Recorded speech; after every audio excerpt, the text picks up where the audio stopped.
Okay, this is the P1 paper from January 2021. It's question number 8, and when we get to see all of this question, we'll see that it's a mixture of cubic graphs. There's some work on expanding brackets. Let's have a look at the full question. So we've got this cubic function given by the equation here, y equals 3x minus 2 squared x minus 4. And it asked me to solve an inequality, which I'll do in a minute. It then says expand the brackets out. That's not going to be too much of a problem.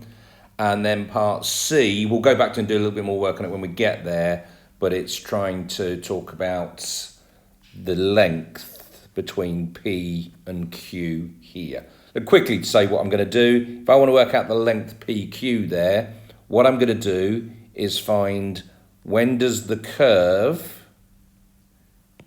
hit the line, and it will hit the line at 3 points. I'll be able to work out the x-coordinate of P and the x-coordinate of Q, and then I'll just simply subtract them to work out the length of PQ. So that's how I'm going to do all three parts, but let's focus just on part A then, first of all, which is deducing values for which this cubic is going to be greater than 0. So let's write that down. Part A, I'm going to be solving fx greater than 0, so that's 3x minus 2 squared x minus 4 greater than 0. And I always do these in the same sort of way. I talk about critical values, okay? So I'm going to solve critical values. I'm going to solve 3x minus 2 squared x minus 4 equals 0. Well, that's dead straightforward, because that's either going to be 3x minus 2 equals 0 or x minus 4 equals 0, which is going to be x equals 2/3 or x equals 4. If we then go back to the equation here, when is it greater than 0? Well, the curve is greater than 0. That side of that one there. So it's simply going to be when x is greater than 4. So for part A, x greater than 4 is the only time when the curve will be greater than 4. Part B, expand it into the form ax cubed plus bx squared plus cx plus d. Right, that's fairly straightforward to do as well. So if we've got part B, fx is equal to the bracketed part, 3x minus 2 squared x minus 4, and then all they're now saying is, can we multiply this out? You can, well, no, in fact, actually with this one, there's one obvious way to go, which is to multiply that out first of all. So I'm going to do that. That shouldn't take you any time at all. If you want to do it as 3x minus 2, 3x minus 2, and then do that times that, that times that, that times that, that times that. You can do all of that. I'm a little bit quicker at doing these ones. I know what a squared is going to look like. This is going to give me 9x squared.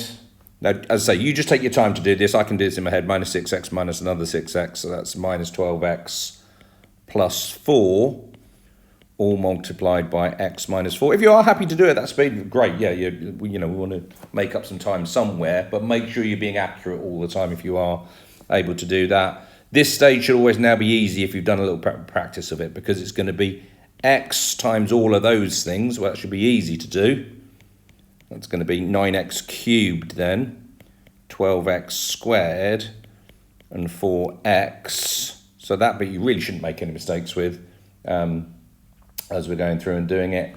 And then minus 4 times all of that is going to give me, right, what will be minus 36x squared plus 48x, and then minus 16. So now just tidying all that up, I make that 9x cubed. With the x squareds, I've got minus 48x squared. With the x's, I think I've got plus 52x there, and minus 16 there. So that's the answer to part B.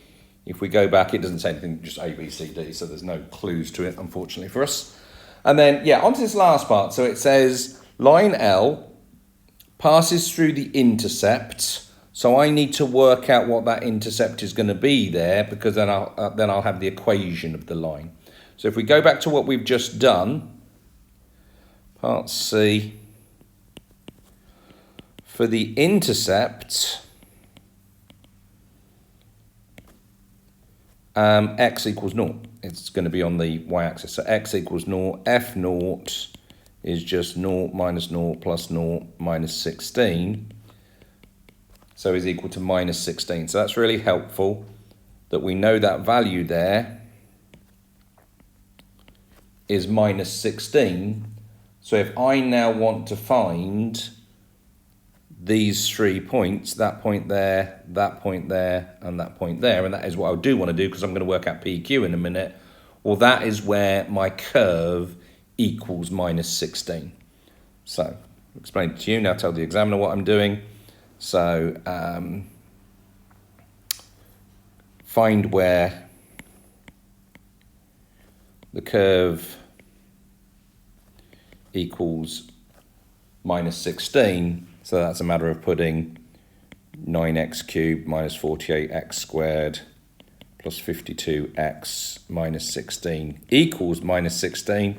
And this is really clever then from the examiners, isn't it? Because those two are going to cancel.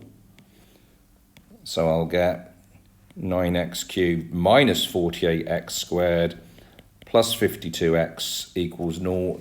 And whereas I can't really solve cubics, I can certainly solve that one, because if I take x out as a factor, I'm going to end up with 9x squared minus 48x plus 52 equals 0.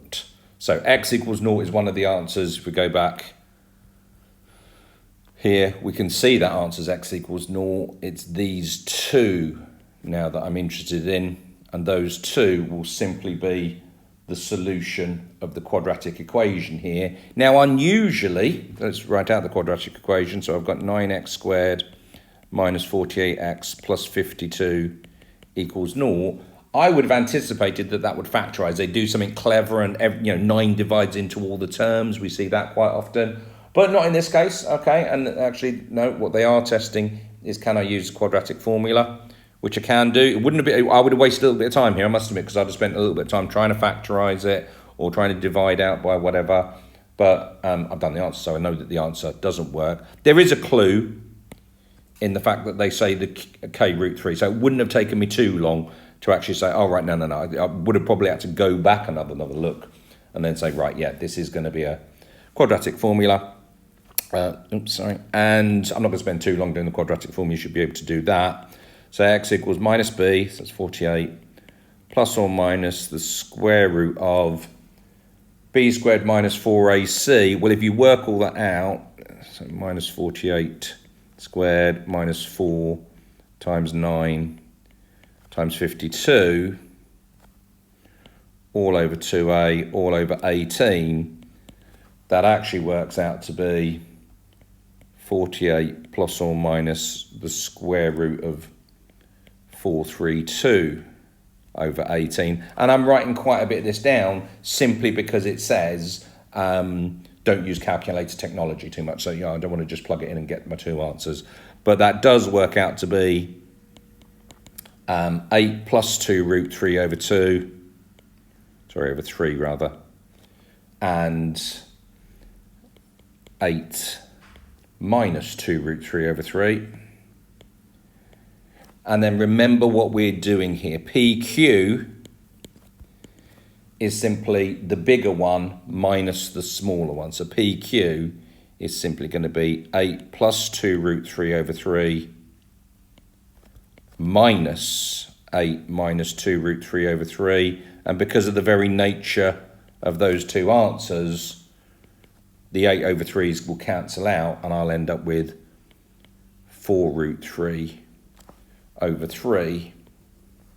And now if we go back and just read the question in a bit more detail, it says using algebra, find the length of PQ and have it in the form k root 3. So yeah, that's worked out absolutely perfectly like that. So, good question. Hopefully that makes sense.